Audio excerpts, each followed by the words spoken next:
Congo,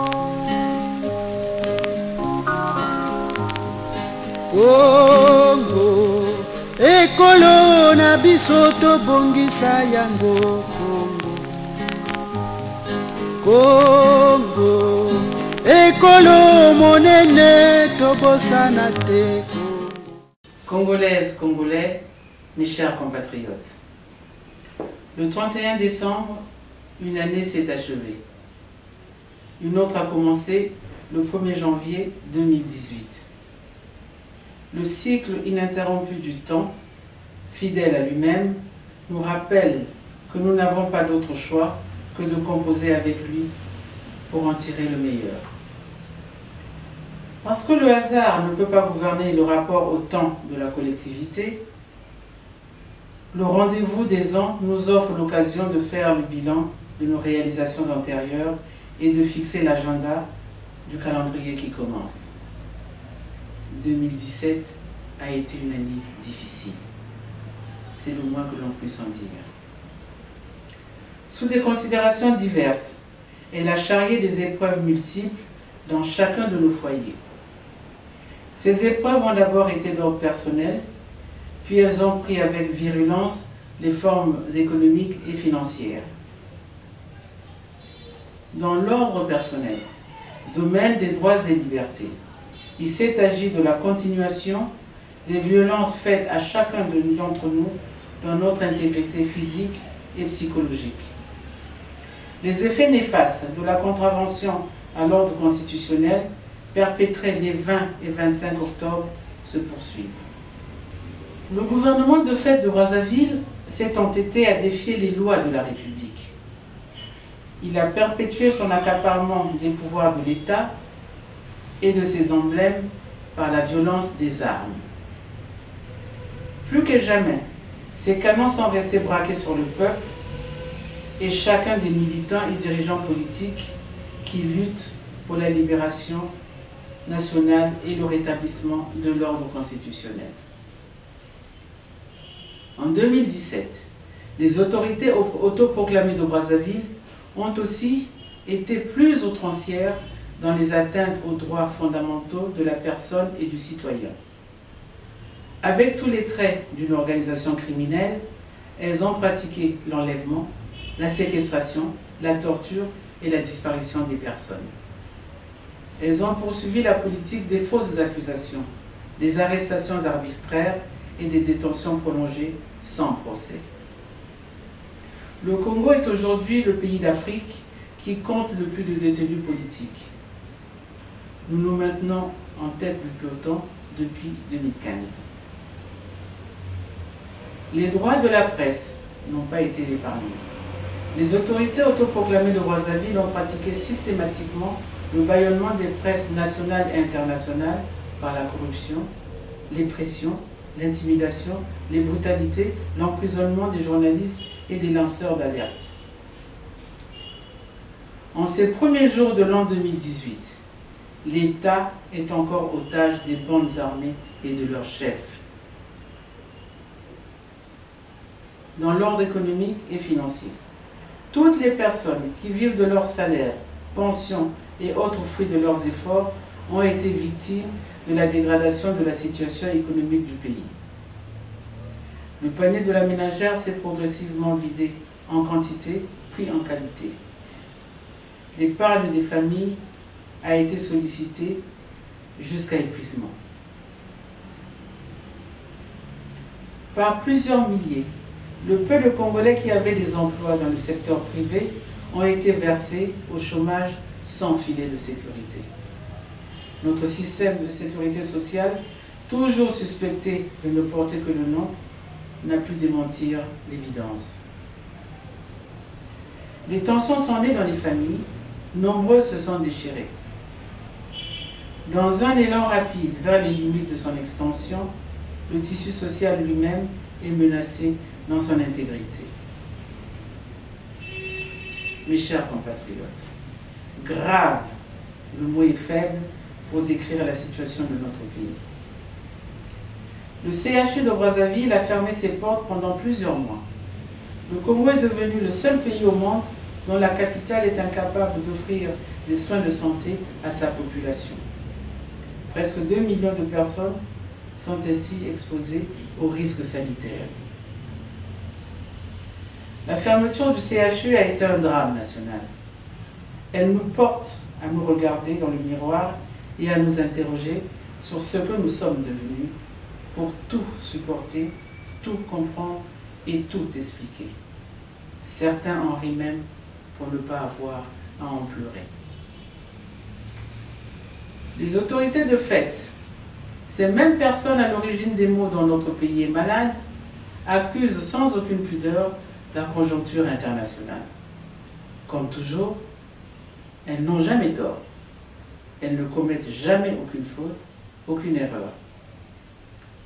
Quand ce ne sont pas les autres, c'est la nature qui est coupable. Nous sommes tous sur la même planète. La conjoncture internationale est la même pour tous les pays. Son impact est censé être le même pour tous les pays qui se situent dans les mêmes paramètres macroéconomiques. Seuls les choix des politiques faites antérieurement et dans le cours de la conjoncture expliquent le différentiel des effets. À raison, seuls les excès faits dans les périodes de vaches grasses par les dirigeants congolais justifient la gravité de la crise du Congo. Des dépenses dispendieuses personnelles faites aux frais de l'État, aux surfacturations des travaux publics servant de prétexte à la sortie des fonds, en passant par des prêts sans intérêt, sans condition aux États étrangers, rien n'a été épargné au trésor public congolais. Dans l'euphorie de la montée de la production et du prix du baril du pétrole, on était passé de la gestion à vue à la gestion aveugle de l'État. Aujourd'hui encore, on tolère des choix totalement aléatoires dans la recherche des solutions en faveur du redressement économique. L'on sollicite des expertises et on met en œuvre des méthodes qui ne garantissent aucunement un assainissement durable du cadre général de la gestion financière et économique de l'État. Tout est fait pour aller au plus vite vers une embellie visible à court terme, pour un moyen et long terme encore plus dramatique. Encore une fois, la culture du faux et du faux semblant l'emporte sur le bon sens. L'exil de la raison nous tient lieu de politique générale, hélas. Il en est ainsi de la guerre du poule.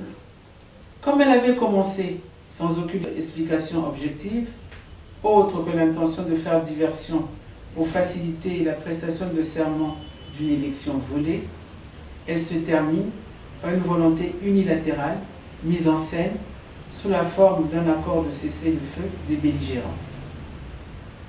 La disposition des Nations Unies à être partie prenante dans la suite des négociations augurerait, sans nul doute, un retour à la paix.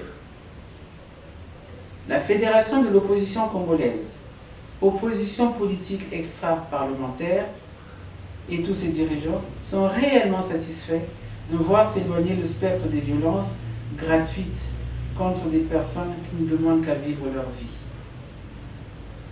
Mais notre ressentiment reste entier. Cette guerre n'aurait jamais dû avoir lieu. Mes chers compatriotes, sous nos latitudes, la vie a toujours été sacrée. L'accumulation des longs communiqués nécrologiques ne peut sous aucun prétexte nous conduire à accepter comme une nouvelle norme de la vie en communauté le bannissement de la mort d'êtres humains. La lutte politique ne doit pas servir de paravent pour l'assouvissement des passions criminelles. La politique est une activité noble qui engage à donner aux autres le meilleur de soi. À l'opposé, le crime consiste à donner aux autres le pire de soi et leur enlever le meilleur d'eux-mêmes. Nous pensons nous aussi qu'il est le bon temps de parler de rupture et de restituer à ce vocable son vrai sens. La politique doit être séparée du crime. Voilà une rupture que les Congolais appellent de leur vœu. La rupture doit consister à donner l'exemple par un comportement. Elle ne doit pas se réduire à dire aux autres ce qu'ils doivent faire. La rupture, ce n'est pas prendre la famille pour le clan et le clan pour la nation. La rupture, ce n'est pas abaisser l'État, ses symboles et son rang. L'instauration d'un système judiciaire corvéable à merci, ce n'est pas la rupture. L'annonce des condamnations à venir des prisonniers politiques, ce n'est pas la rupture. La création d'un ordre politique infantilisant les institutions et les personnalités qui les animent, ce n'est pas la rupture. Un ordre politique démocratique et pluraliste se manifeste par l'autonomie des forces en présence et l'arbitrage des enjeux au suffrage universel direct, libre et transparent. Lorsqu'un pouvoir, par-dessus tout un pouvoir de fait, choisit lui-même le représentant de l'opposition, il ne peut pas parler de rupture. On peut parler de rupture depuis la cime de la vertu. On ne peut pas le faire du haut de l'autel du vice. Notre pays va mal, sur tous les plans. Il a besoin de solutions qui portent d'une volonté de bien faire, non pas d'un besoin effréné de domination et de puissance. Un autre Congo est possible. C'était mon slogan de campagne en 2016. C'est encore mon credo aujourd'hui. Un autre Congo que celui dans lequel nous vivons ne se construit que par les Congolais tous ensemble. Nous pouvons commencer à le bâtir à tout moment. C'est une question de volonté collective. La Fédération de l'opposition congolaise, opposition politique extra-parlementaire avec tous ses dirigeants, va continuer à donner aux Congolais le meilleur qu'elle peut leur offrir. Nous mettrons toute notre énergie dans le rétablissement de la démocratie, de la légitimité de l'État et de la concorde nationale. En cette année qui commence, notre combat va redoubler d'intensité parce que nous croyons que le Congolais a droit à la paix, la tranquillité, à la joie des familles et à la prospérité. Le premier trimestre de l'an 2018 ne sera pas celui au cours duquel nos compagnons de lutte seront sacrifiés dans des parodies de procès. Ou bien ils seront libérés, ou bien on nous condamnera avec eux. Nous souhaitons que 2018 tourne la page des souffrances passées, qu'elle soit une bonne et heureuse année pour tous nos concitoyens. Congolaises, Congolais, mes chers compatriotes, bonne année. Dieu bénisse le Congo, je vous remercie.